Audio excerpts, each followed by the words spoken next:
Sa kulungan ng bagsak ngayon ng dalawang high-value individuals na drug suspect sa sinagawang anti-illegal drug operation ng mga operatiba ng San Mateo PNP. Mahigit 342,000 pesos na halaga ng shabu at baril, kumpiskado. Ang buong detalye ng report ay mula kay Patrolman John Lawrence Ilagan. Estado San Mateo Municipal Police Station ang dalawang high-value individuals sa bypass operation na isinagawa sa San Mateo Rizal. Kinilala ang mga suspect na sina alias Jangget at alias Nunoy, kapwa residente ng nasabing bayan. Nasabat mula sa kanila ang 13 sachet ng hinihinalang shabu na tumitimbang humigit kumulang 50.3 gramo na may halagang 342,040 pesos. Isang revolver na may 5 bala at bypass money na 500 peso.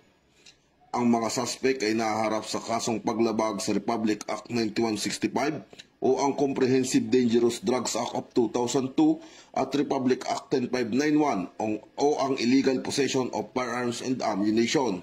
Ayon kay Police Colonel Politerio A. Gonsalgo, Provincial Director ng Rizal Police Provincial Office, ang operasyon ay bahagi ng pinaigting ng kampanya laban sa illegal na droga at kriminalidad sa kanilang lalawigan. Mula dito sa Calabarzon, ang inyong PNN correspondent, Patrolman John Lawrence B. Ilagan, alagad ng batas, tagataguyod ng Balitang Pulis.